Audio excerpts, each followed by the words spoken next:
Guys, I just wanted to take some time to do another lesson with you with radicals.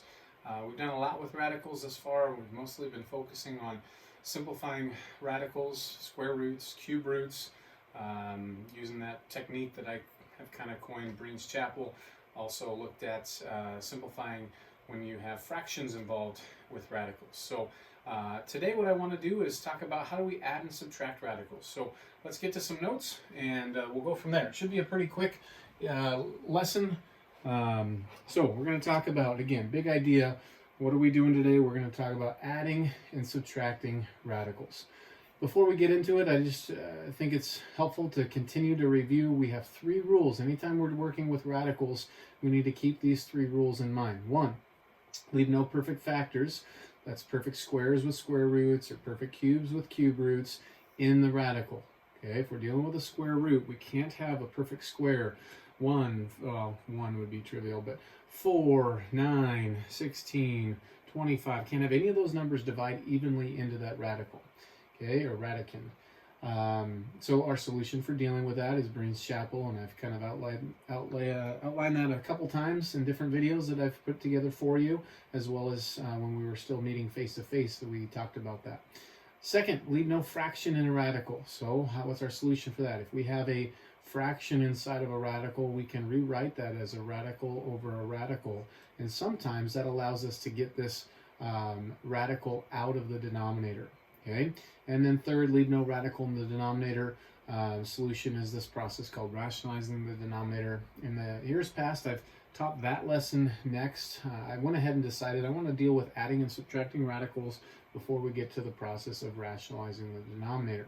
Okay, but today we're going to work on adding and subtracting radicals. And honestly, it's a relatively easy set of steps, or it's a process.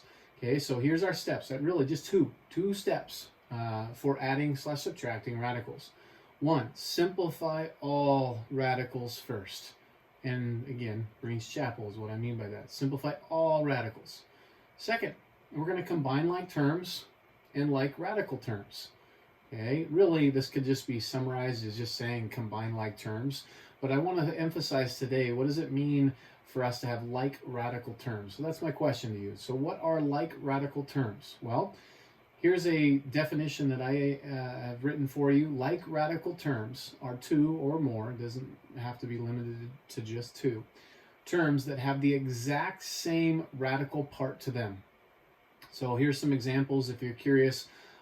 Example of like radical terms: root 7, square root of 7, and 5 times the square root of 7. Notice they're not the same number, right? This is 5 times the square root of 7. So this is 5 times bigger than that number. But their radical part is exactly the same. This has a radical square root 7 on it, and this has a square root 7 on it. That's why we would call these like radical terms. Involving cube roots as an example. 3 times the cube root of 2 and 12 times the cube root of 2. Not only is the root of 2 like in both of them, but we specifically have the cube root of 2 and the cube root of 2.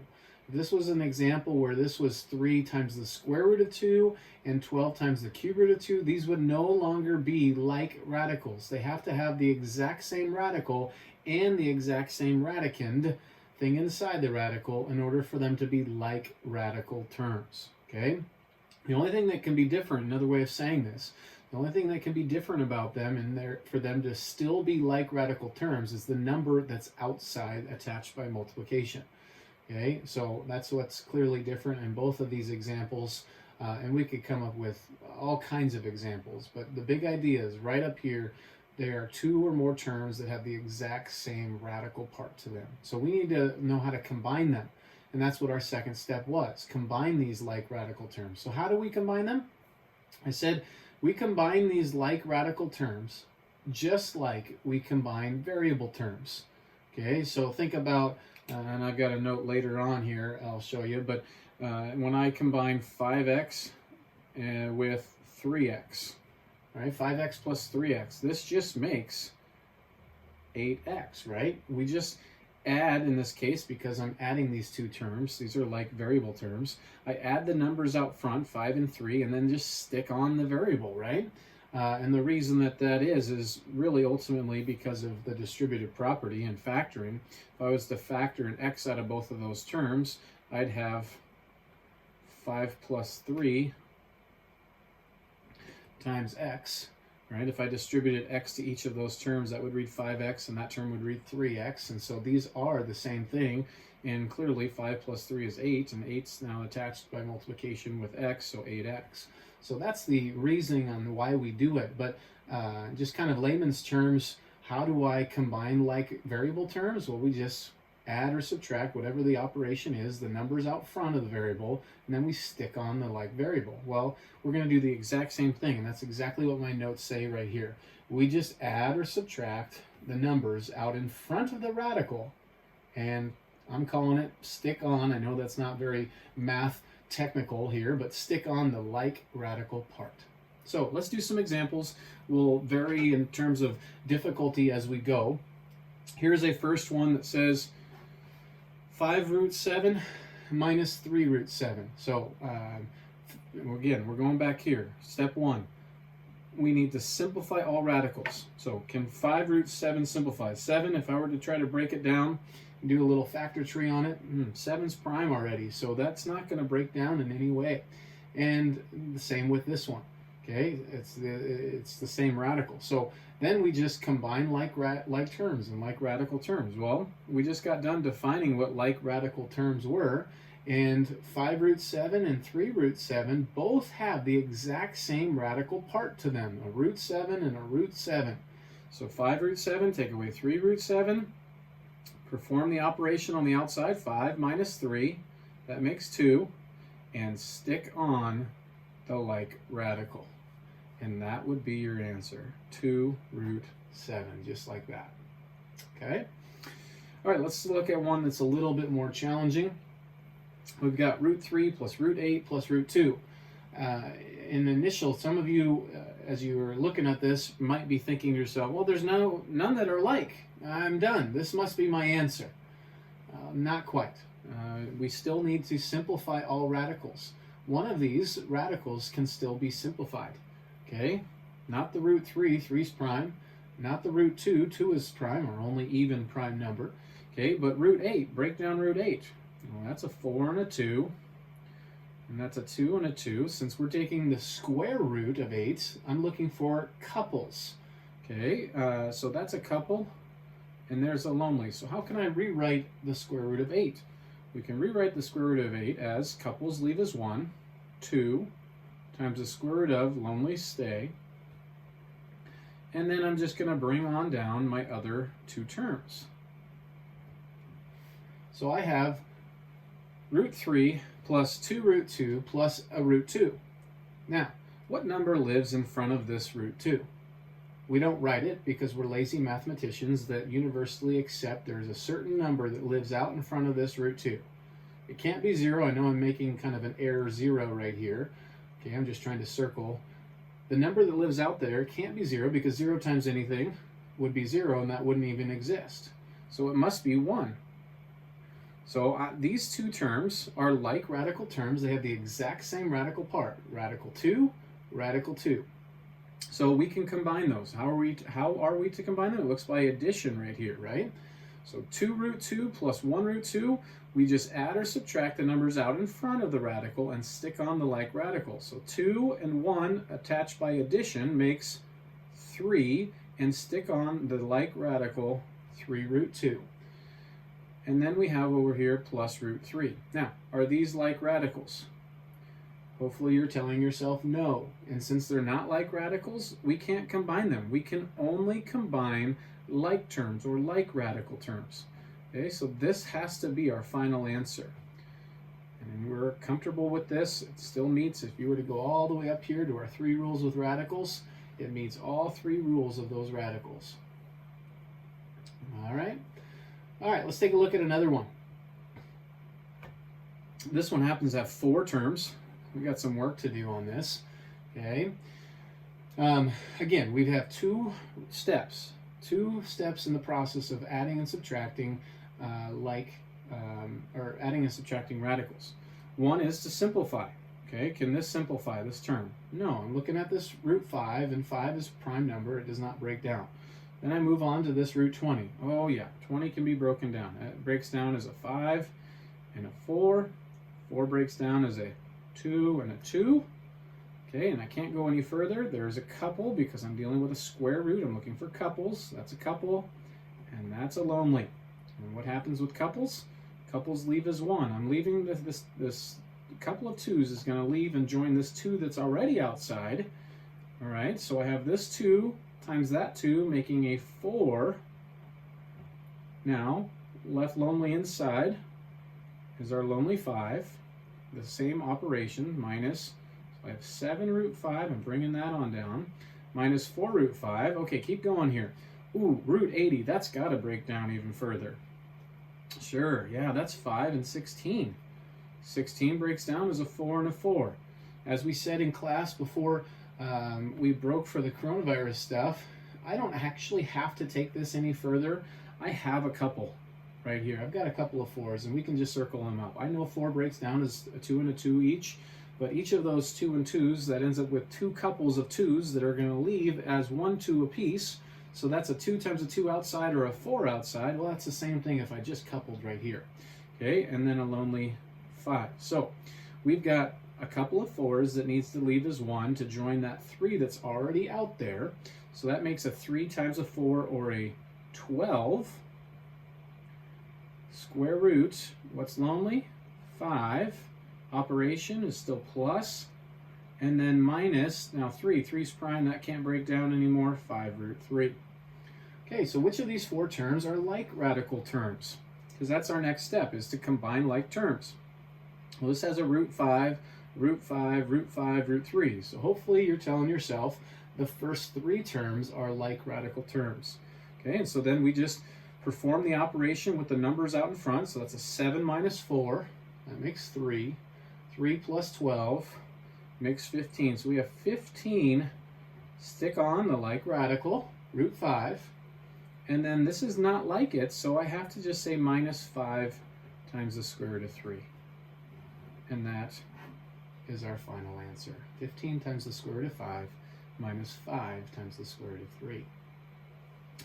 All right, on the homework that I'm going to give you for this lesson, I didn't put any of these, but I wanted to just challenge your thinking here a little bit and keep us fresh on simplifying cube roots. So this is a cube root of 16, different from a square root of 16, right? And a cube root of 2, and then notice a square root of 8, okay? So there, if I was to add or subtract these radicals, I still follow the same 2 steps. Simplify all radicals. So root 16, cube root of 16 that is. Can we break that down? Well, let's see. 16 for sure can be broken down. That's a 4 and a 4, right, as we talked about before. Now, should I couple here? Hopefully you're telling yourself, if you're really tracking right now, you're telling yourself no. And the reason is this is a cube root, not a square root. So we need to look for 3 of a kinds, right? If that's confusing to you, please take a look at my previous video when we worked on simplifying cube roots. Okay, so I need to keep breaking this down. That's a 2 and a 2, and that's a 2 and a 2. So since I'm looking for 3 of a kinds, well, look, at the bottom of the factor tree, I actually have 4 2's, but I have a 3 of a kind of 2's for sure. And then I've got 1 lonely 2. So if I was to rewrite this, the 3 of a kind leaves as 1, so I have a 2 on the outside, times the cube root. You cannot forget to put that little 3 on that shelf, okay? And then left lonely in the inside is this lonely 2. So this simplified to make 2 times the cube root of 2 minus, can this be simplified? No, it's already a prime number in there, so minus the cube root of 2, just bringing that down. Now, can this be simplified? Notice the square root of 8. Okay, so we break it down. That's a 4 and a 2, and that's a 2 and a 2. Okay, so what am I looking for when I'm trying to simplify using Green's Chapel on the square root of 8? Hopefully my emphasis helped you. We're looking for couples when I'm trying to simplify a square root. Well, that's a couple of 2's, and that's a lonely 2. So let's rewrite this. The couple leaves is 1, so I have a 2 on the outside times the square root, same radical as we had here, lonely 2. And then bring on down the same operation in between them, plus. Now, this is a very good example problem because many students could look at this and go, all right, all 3 terms are like terms. No, they're not like terms because this radical part is not the same as these 2 radical parts. These 2 radical parts are cube roots of 2, but this one is a square root of 2. So these 2 are like, makes me think of that song, which one of these things is not like the others, right? This one is not like the others. So this one is not going to get to combine with these ones. Okay, but these 2 will get to combine. So as we just talked about, how do we combine like radical terms? We just add or subtract the numbers out in front of the radical and then stick on the like radical part. So what number again is out in front of this? It's got to be a 1, right? So the number's out front. 2 minus 1 makes 1.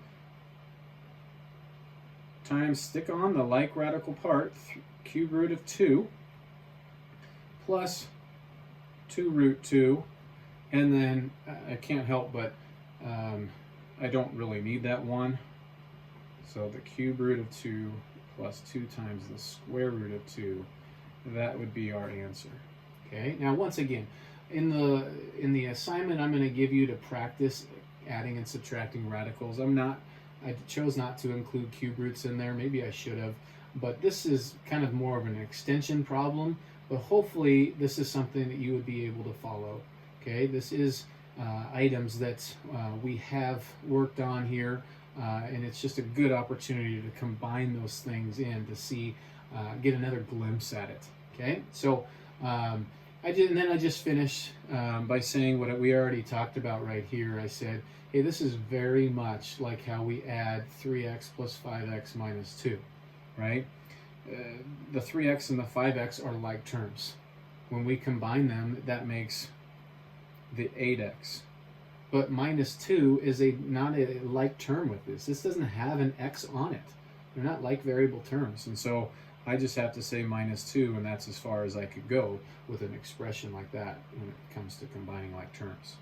Okay, so anyways, like I said, I kind of anticipated that to be a little bit short of a lesson, so that's great news for you. I'll have an assignment here posted along with this for you to continue to practice adding and subtracting radicals.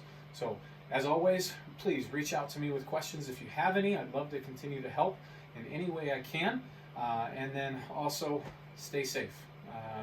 We are starting to see some positive signs here in Montana of flattening that curve, so keep it up, keep doing your part to practice social distancing, and again,